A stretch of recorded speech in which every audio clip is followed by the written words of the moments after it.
Good morning, students. After derivation of distance formula, now we'll study where to apply distance formula. हम distance formula कहाँ apply करते हैं? In our previous class also we had studied that if three coordinates are given, any three coordinates are given, suppose A, B and C, then we have to check whether they are forming a triangle or not. अपनी previous class में आपको example दिया था, तो क्या check किया था उसमें? If sum of any two sides is greater than the third one, then triangle is formed. ठीक है, ट्राइंगल तो बन गया. Then which type of triangle is formed? Triangle किस तरीके का फॉर्म हुआ है वो आपको देखना पड़ेगा. अगर पहले बात करते हैं स्केलेन ट्राइंगल की. Scalene triangle, if all three sides are different, then scalene triangle is formed. आप कैसे फाइंड करेंगे? With the help of distance formula. Can you find distance AB, BC as well as AC? आप तीनों distances find कर लेंगे distance formula से. फिर देखेंगे क्या तीनों साइड का मेजरमेंट अलग है, तो वो हो गया स्केलेन ट्राइंगल. अगर दो साइड्स का मेजर सेम है तो वो हो गया isosceles triangle. If two sides are equal, okay, and if all the three sides are equal, अगर तीनों ही साइड्स इक्वल आ रही है, if all sides are equal, तो ट्राइंगल बन गया इक्विलेटरल ट्राइंगल. ठीक है, तो on the basis of triangle अगर क्वेश्चन आता है तो क्वेश्चन ये आ सकता है कि check whether it is an isosceles triangle. तो आपको तीनों साइड फाइंड करनी पड़ेगी. AB फाइंड किया, BC फाइंड किया, CA फाइंड किया. देन आपको चेक करना पड़ेगा अगर दो साइड इक्वल है तो ट्राइंगल आइसोसेलेस ट्राइंगल है, अगर तीनों साइड इक्वल है तो इक्विलेटरल ट्राइंगल है, और अगर तीनों साइड्स का मेजरमेंट डिफरेंट है तो ट्राइंगल क्या होगा? Scalene triangle. आई थिंक आप डिस्टेंस फॉर्मूला को अप्लाई करके तीनों साइड का मेजर फाइंड कर लेंगे. इसके बाद ट्राइंगल की बेसिस पे एक क्वेश्चन और आ सकता है कि चेक कीजिए क्या ये राइट एंगल ट्राइंगल है या नहीं है. तो राइट एंगल ट्राइंगल के लिए अपने पास क्या कंडीशन थी? आपने AB, BC, CA तीनों साइड फाइंड कर ली. ठीक है, तो जो लॉन्गेस्ट साइड का स्क्वायर है, जो भी लॉन्गेस्ट साइड है उसका स्क्वायर अगर बाकी दोनों साइड के स्क्वायर के सम के इक्वल आ रहा है, remaining two sides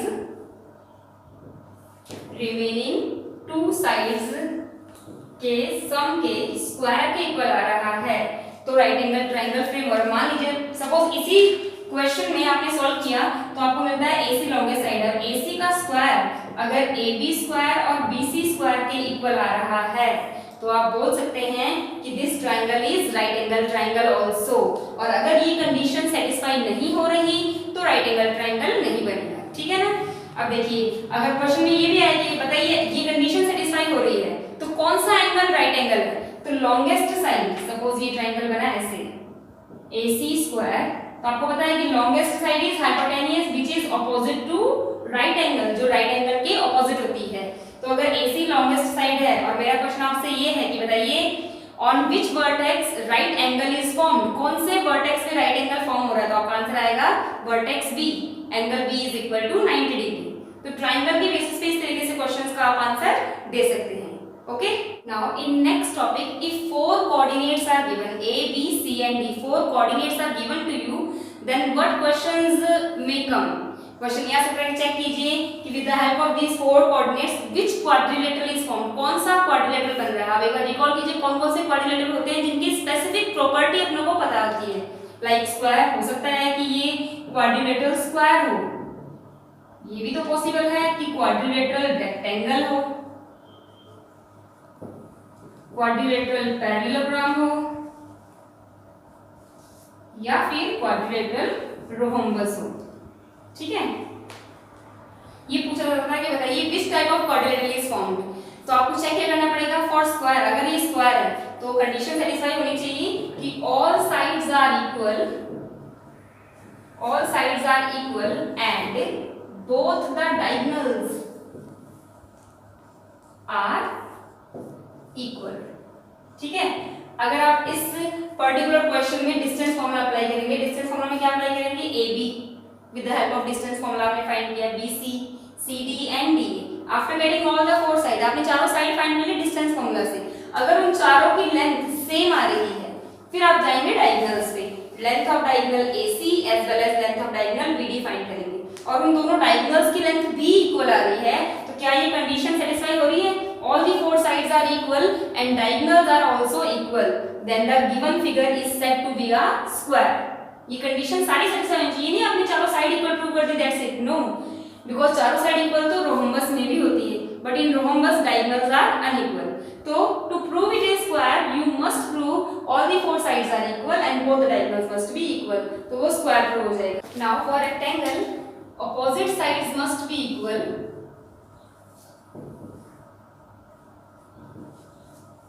and diagonals are also equal. That means if any four coordinates are given, आपने distance find किया AB, BC, CD, DA और आपको ये मिल रहा है कि AB CD के इक्वल आ रही है and BC is equal to AD. That means opposite sides are equal. फिर आप कोई कंक्लूजन पे नहीं पहुंचेंगे, opposite sides तो इक्वल आ गई, then we will find out diagonals. Diagonal BD और AC फाइंड करोगे तो अगर ऑपोजिट साइड्स इक्वल आ रही है, diagonals are also equal, then the given figure is said to be a rectangle. ठीक है, आई मीन टू से सिर्फ चारों साइड्स के बेसिस पे कोई कंक्लूजन नहीं निकलेगा, you have to find out diagonal in all the four cases. Got it? For parallelogram opposite sides are equal and diagonals are unequal.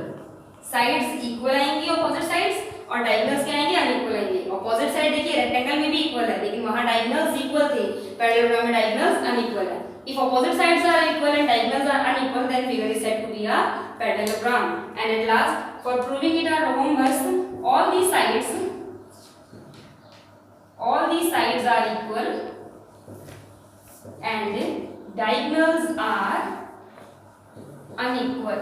चारों साइड्स इक्वल आएंगी बट डायगोनल्स क्या आएंगे, डायगोनल्स विल बी अनइक्वल. ठीक है, आपको ये properties ध्यान रखनी है, क्योंकि जब भी अगर डिस्टेंस फॉर्मूला से ये प्रूव करना आया कि prove that ABCD is a rectangle, तो आपको प्रूव करना पड़ेगा opposite sides are equal and diagonals are also equal. Prove करो कि वो रोम्बस है तो all the four sides must be equal, diagonal must be unequal. अब यहाँ आप बोल सकते हैं कि स्क्वायर और रेक्टेंगल में तो एंगल्स भी 90 डिग्री होते हैं मैम, तो क्यों ना हम पाइथागोरस थ्योरम से प्रूव कर दें, लेकिन वो थोड़ा सा कॉम्प्लिकेटेड, थोड़ा लेंथी प्रोसेस रहेगा. आप डिस्टेंस फॉर्मूला से साइड के अकॉर्डिंग ही सॉल्व कीजिएगा, इजी रहेगा. Okay, now next topic is collinearity of points.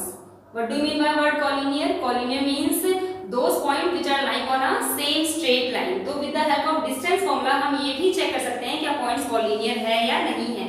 Suppose three points are given A, B and C.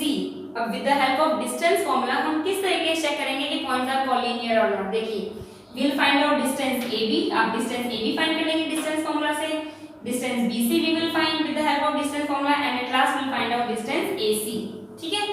After getting all the three distances, अगर AB plus BC, if AB plus BC इन दोनों sides का सम is equal to AC, AC के equal आ रहा है, it means all these three points are collinear.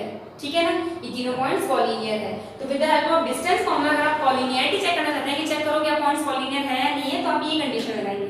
Three points are given to you, AB find किया, BC find किया, AC find किया, इन दो छोटी वाली साइड का सम थर्ड साइड के अगर इक्वल आ रहा है तो पॉइंट्स आर कॉलिनियर. अब एक चीज और देखिए, इस चीज को कनेक्ट करते हैं ट्रायंगल वाली प्रॉपर्टी से. अपने पास ट्रायंगल में क्या कंडीशन थी कि दो साइड का सम थर्ड साइड से बड़ा आना चाहिए. अगर थर्ड साइड से बड़ा नहीं आ रहा, इक्वल आ रहा है, इट मींस यहाँ पे भी तो वही किया था, इसको आपने नाम दिया सपोज A B C. इसमें क्या किया था, AB फाइंड किया, BC फाइंड किया, AC फाइंड किया. इसमें भी वो सेम काम ही किया है. यहाँ अगर दो साइड का सम थर्ड साइड से बड़ा आ रहा है तो ट्रायंगल बन रहा है. अगर दो साइड का सम थर्ड साइड के इक्वल आ रहा है तो पॉइंट्स आर कॉलिनियर. ये ध्यान रखिएगा. क्वेश्चन ये आ सकता है कि चेक कीजिए क्या ट्रायंगल फॉर्म हो रहा है या नहीं हो रहा. मान लो इसी क्वेश्चन को अगर मॉडिफाई करें, A B C three coordinates are given, check that whether triangle is formed और नॉट. आपने A B B C A C तीनों कंडीशन तीनों फाइंड कर लिए हैं. चेक की कंडीशन ये रह देता, बोलोगे no, triangle is not formed as all these three points are collinear. आई बात समझ में? तो ये दोनों क्वेश्चंस कनेक्टेड क्वेश्चंस हैं. हो सकता है क्वेश्चन ऐसा दे, बताइए कि क्या क्या हो रहा है, तो आप बोलेंगे ट्रायंगल फॉर्म नहीं हो रहा. फिर क्या हो रहा है, ट्रायंगल फॉर्म नहीं हो रहा लेकिन points are collinear. Okay, now in our next topics मान लीजिए आपको कंडीशन ये दी है, a point is given P, which is equidistant from point A and B. बराबर दूरी, equidistant मतलब बराबर दूरी. A point P is given, its coordinates are given x, y. Okay, and it is given that this coordinate P, this point P is equidistant from A and B. Equidistant मतलब बराबर दूरी है. That means can we say that distance PA and distance PB, both these distances are same. तो question आ सकता है कि form an equation या form a relation between x and y. x और y में रिलेशन निकालिए. आपकी बुक में एग्जांपल भी दिया हुआ है ऐसे. मान लीजिए coordinates of A are given 2, 3 and coordinates of B are given 6, -1. Okay, question is form an equation या form a relation between x and y if it is given that P is equidistant from A and B. Simple है. Equidistant that means PA equals to PP. It is given to us. ये अपनों को दिया गया है. Now can't you apply distance formula for getting PA and PB? Distance formula आपने apply किया. पहले फॉर्मूला लिखना आपको स्टार्टिंग में. Square root x2 minus x1 whole square plus y2 minus y1 whole square. याद है? फॉर्मूला लर्न कर लिया आप लोगों ने सभी ने. प्लीज लर्न कर लीजिए आपने लर्न नहीं किया तो. Under root x2 minus x1 whole square plus y2 minus y1 whole square, or it can also be written as under root x1 minus x2 whole square plus y1 minus y2 whole square. एक ही बात है. आप distance formula लगाएंगे PB PA में लगाइए पहले. PA equals to हम PA find कर रहे हैं. मैंने लिया इसको x2 y2 लिया, इसको x1 y1 लिया. मैंने पहले भी कहा था ये आपकी मर्जी है, आप कुछ भी ले लीजिए. तो आया x माइनस फॉर्मूले से आ गया 2 whole square plus y minus 3 whole square. ये डिस्टेंस आ गया. PA equals to PB. अब PB में लगाइए x minus 6 whole square plus y minus sign फॉर्मूले से आया और ये वाला कोऑर्डिनेट नेगेटिव है. क्या आ जाएगा? Minus multiply minus plus. Directly कर लेंगे और डायरेक्टली नहीं है तो आप क्या करेंगे? माइनस साइन लगाया फिर ये ब्रैकेट में रखा और अगले स्टेप में ब्रैकेट ओपन कर दिया तो प्लस हो जाएगा. एक ही बात है. समझ में आई ये बात? अब देखिए मैंने डायरेक्टली क्या कर दिया y plus 1 whole square. Now solve it. Both the sides we have square root. Can we cut it out? हम कैंसिल कर सकते हैं या कर सकते हैं स्क्वायरिंग बोथ द साइड. एक ही बात है. आपने स्क्वायर किया या डायरेक्टली कट कर दिया, एक ही बात है. अब यहाँ आ गया x माइनस 2 होल स्क्वायर. याद आया कोई फॉर्मूला बन रहा है क्या? a minus b whole square. a minus b whole square. a square minus 2ab plus b square. देखिए आइडेंटिटीज कहाँ आएंगी, हर जगह ये फॉर्मूलाज काम आएंगे. Now a minus b whole square I am applying here. a square x square minus 2ab and 4x plus b square 4 plus y minus 3 whole square. y square minus 6y plus 9. a minus b whole square ध्यान है सभी को. a square x का square हो गया. Minus 2ab 2 into x into 2 4x plus 4 square. ये formula है, उसका एक्सपेंडेड फॉर्म लिख दिया आपने वहां पे. यहाँ राइट साइड सॉल्व कीजिए. x minus 6 whole square x square minus 12x plus 36 और यहाँ कौन सा फॉर्मूला लग रहा है बताइए?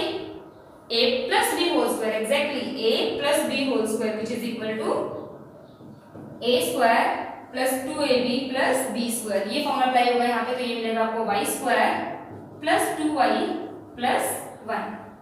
Okay, after solving it we can do one thing. We can keep all the variable terms at same place and all the constant term at same place, or you can also do one more thing. x square will be cancelled out होगा ना, because अभी उधर जाएगा तो negative हो जाएगा. वो positive term ये नेगेटिव टर्म कट जाएगी. मैंने डायरेक्टली कर दी. y square will be cancelled by y square. Now do one thing, keep all the variable terms at same place and all the constant terms at same place. अब देखो minus 4x minus 6y को अपने यहाँ रखा. यहाँ से आप minus 12x को वहां शिफ्ट करोगे क्या आएगा? Plus 12x. और जब यहाँ से आप प्लस 2y को वहां शिफ्ट होता रहेगा minus 2y is equal to यहाँ कांस्टेंट टर्म क्या बची? 36 प्लस 1 37 और वहां से 9 पॉजिटिव है 4 पॉजिटिव है. 9 प्लस 4 13. 13 को आप राइट साइड में ले आ जाएगा minus 13. So here we got relation between x and y. Solve it. Like terms can be solve further. 12x positive है 4x नेगेटिव है. 12x minus 4x 8x. 6y negative है 2y भी negative तो आ गया minus 8y equals to 37 minus 13 24. Correct. अब देखिए 8 common आ रहा है थ्रू आउट. हम थ्रू आउट 8 कॉमन निकालेंगे तो अपने पास जो रिजल्टिंग इक्वेशन आएगी वो क्या आएगी? x minus y is equal to 3. तो x minus y equals to 3. It is relation between x and y.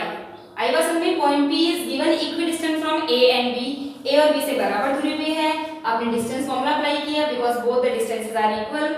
Solve करना है बिल्कुल ध्यान से. फॉर्मूले का अप्लाई प्लीज सही करना है. यहाँ आपने प्लस माइनस में कोई भी मिस्टेक कर दी तो क्वेश्चन रॉन्ग हो जाएगा. फिर सॉल्व किया आपने. जो लाइक टर्म्स थी जो कट रही थी वो काट दिया. जो ऐड हो रही उनको ऐड कर दिया. जो सब्ट्रैक्ट हो रही उनको सब्ट्रैक्ट करके फाइनली अपने पास x और y में रिलेशन आ गई. x minus y equals to 3. ठीक है. Now moving ahead, if this question is given that a point P lies on x-axis. अभी इसके प्रीवियस एग्जांपल में a point P was given x, y. वहाँ x और y दोनों coordinates missing थे.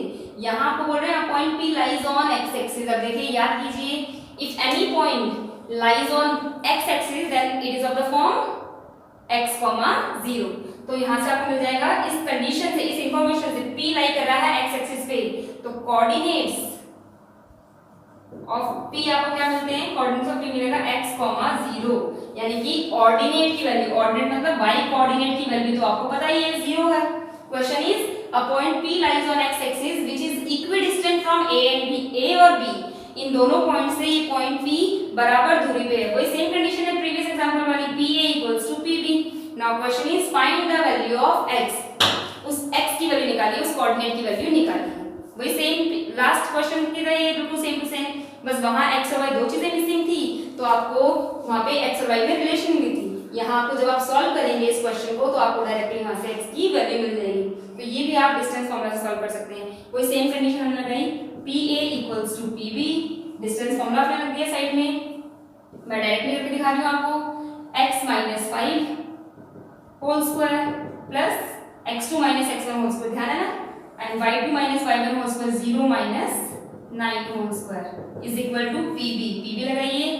x minus फॉर्मूले का माइनस साइन आ गया और ये नेगेटिव आ जाएगा plus x plus 4 whole square plus 0 minus 6 whole square. Put out step में फॉर्मूले में आप वैल्यू पुट करेंगे तो आपको समझ में आ जाएगा. ठीक है ना. Square root will be cancelled by square root. Again a minus b whole square x square minus 10x plus 25 plus अब यहाँ a minus b whole square मत लगा देना. ये तुम एक्स्ट्रा दिमाग कई बार लगा लेते हो अपना. 0 और 9 दोनों कांस्टेंट टर्म है तो 0 minus 9 minus 9 square is 81 equals to which formula is applicable here? a plus b whole square. देखिए जहाँ जहाँ जो फॉर्मूलाज एप्लीकेबल है वो मेंशन जरूर कीजिएगा. तो ये आ गया x square plus 8x plus 16. 0 minus 6 square is 36 because square of every number is always positive. x square से x स्क्वायर कट गया. x वाली टर्म्स एक तरफ कर लो, कांस्टेंट टर्म सारी एक तरफ कर लो. इस बार मैं इस माइनस 10x को इधर लेके आ रही हूँ राइट साइड पे. ओके तो आ गया 25 प्लस 81 106. यहाँ से 36 प्लस 16 52 को उधर शिफ्ट किया तो आ गया माइनस 52. ये आ गया 8x पॉजिटिव आ गया यहाँ पे और माइनस 10x को अब यहाँ क्या हो जाएगा प्लस 10x. तो 10x प्लस 8x 18x. 106 में से 52 माइनस कीजिए 54 and x is equal to 54 upon 18. 18 × 18 3 सा याद है 18 का टेबल. 18 3 सा 54. So value of x is equal to 3. तो x की वैल्यू आ गई यहाँ से 3. सो ये आंसर नहीं है, x की वैल्यू 3 है. ये क्वेश्चन क्या था कि p कोऑर्डिनेट निकालिए. So coordinates of p will be x, 0. ये थे ना. तो x की वैल्यू आपने फाइंड करी 3, 0. It is our answer. ठीक है. In this way we can apply distance formula in many of the cases. बहुत सारे केसेस में फाइंड कर सकते हैं. कई बार क्वेश्चन ऐसे भी आता है कि AB is given to us, it's distance is given 10 units. Okay इसे कोऑर्डिनेट दे दिया आपको 3, 4 और इसे कोऑर्डिनेट दे दिया मान लीजिए 5, 5. बताइए y की वैल्यू निकालिए. सेम हो गया. डिस्टेंस फॉर्मूला से आपने AB निकाला इज इक्वल टू 10 यूनिट्स. सॉल्व करके आपको वहां से y मिल जाएगा. ठीक है. तो इस तरीके से डिस्टेंस फॉर्मूला अप्लाई कीजिएगा and please go through exercise 7.1 on the basis of all these examples which I have given you. आप एक्सरसाइज 7.1 आराम से कर सकते हैं. पूरी एक्सरसाइज करनी है आपको और एक्सरसाइज से पहले जितने भी एग्जांपल्स दिए हुए हैं वो सारे भी आपको करने हैं. ठीक है. Thank you.